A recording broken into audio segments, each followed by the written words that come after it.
enervate, innervate. They sound so much alike, They really do. but their meanings are fundamentally opposed when it comes to energy levels, or maybe capability.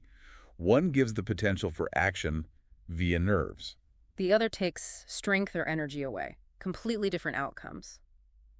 And you have to think about the potential consequences of mixing these up, right? Yeah. Especially, like you said, in a medical context. Absolutely. Discussing a nerve being innervated, when you mean innervated, well, that would imply the nerve is weakened or non-functional, maybe damaged. Rather than properly connected and ready to transmit signals, that's a pretty significant misunderstanding. Yeah, precision really matters there. High stakes, like you said. The mnemonic devices mentioned in WordPanda seem brilliant for keeping these straight. Oh, the evacuate and activate ones? Yeah.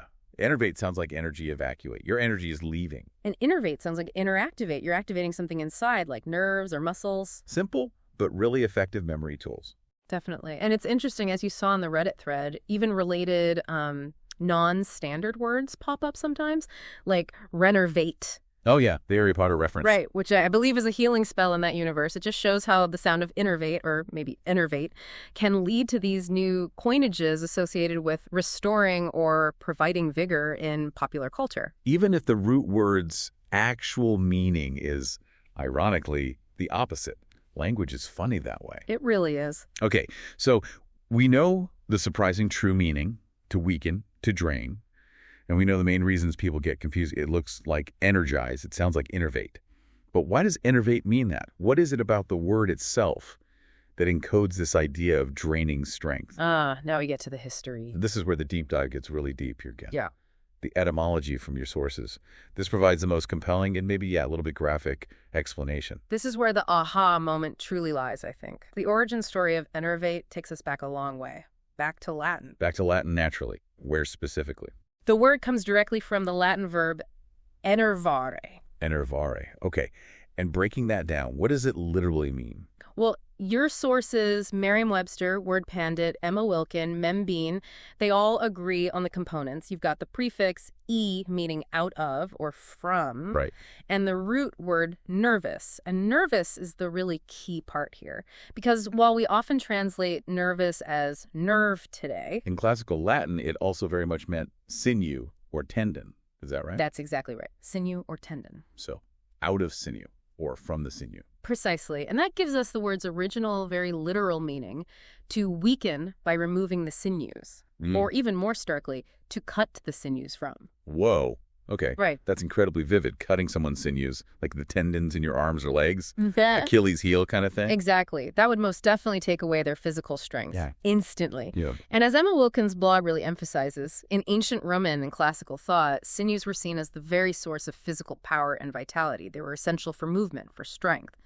So the act of cutting them was a direct, pretty brutal way to incapacitate someone, to literally remove their physical strength, their vigor. It makes perfect sense in that context. That image, while maybe a little minging, as one source puts it, Yeah, a bit graphic. it perfectly encapsulates the core idea of the word. Yeah. It wasn't originally metaphorical at all. It was a physical act of rendering someone weak by disabling the very parts of the body, the nervous, the sinews, that provided strength. It's such a powerful origin, and it makes the modern meaning suddenly click into place, doesn't it? Totally. The idea wasn't originally about just feeling a bit tired after a long meeting. It was about being fundamentally stripped of power, made physically weak by disabling the sinews. So how did it evolve? The word moved from this very literal physical act of removing strength. And evolved into the more abstract metaphorical sense we use today, being drained not just physically, but also of energy, vitality, or even moral or mental vigor. But the core concept, The core concept of removing strength remained. It just broadened beyond the purely physical, literal act. But that essence is still there. and when did it come into English? The word entered English relatively early, actually, first appearing as an adjective around 1603. Wow, early 17th century. Yeah, and the verb form followed quickly after, around 1605, according to Merriam-Webster.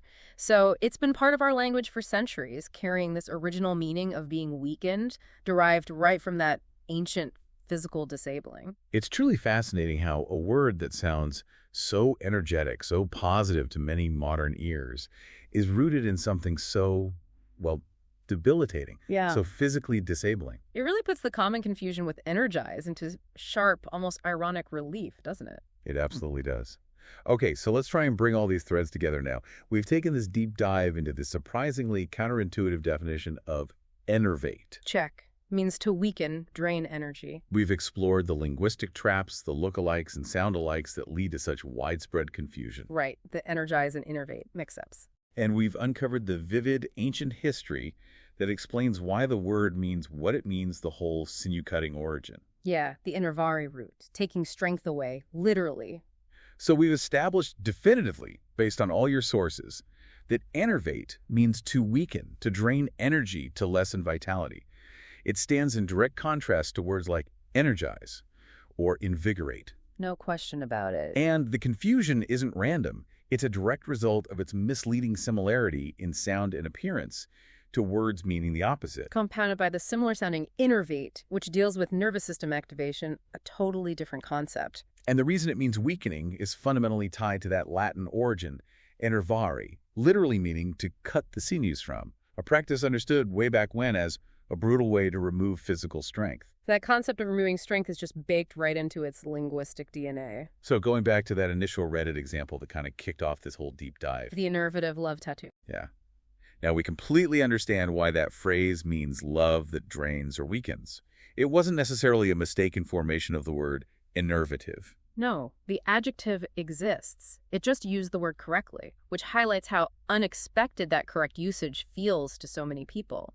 They likely intended energizing love, but used the opposite word. It's a perfect illustration. Yeah. And the sources also show us that the word can describe experiences that are maybe a bit complex, right? Like that New York Times example cited by Membean. Oh, the one about crowded city spaces? Yeah, mentioning crowded spaces that were enervating, tiring, draining, but are now looked back on with a kind of nostalgia. Right. It shows that something can drain your energy or wear you down, yet still be associated with vibrant, memorable, or even, positive life experiences in retrospect. So the word captures the cost, the draining aspect, even if the overall context isn't purely negative. Yeah. Like maybe a really intense debate could be enervating, but also stimulating in a way. Exactly. It adds depth. Something can enervate you without necessarily being bad in the grand scheme of things.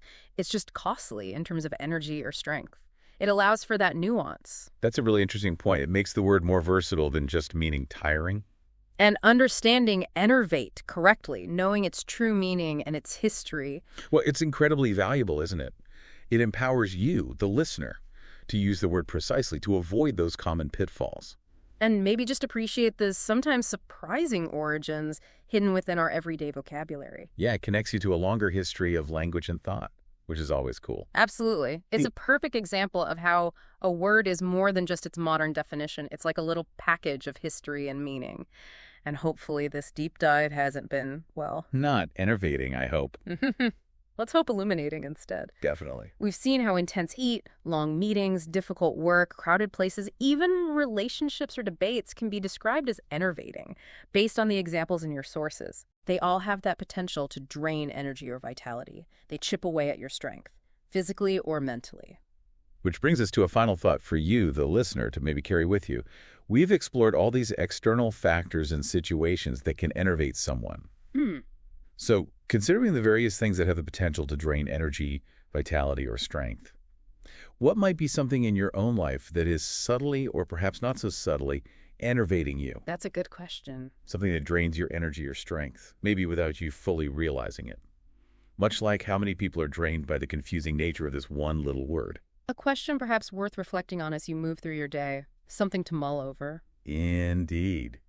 Thank you so much for joining us for this deep dive into the surprisingly powerful and, yes, tricky word, enervate.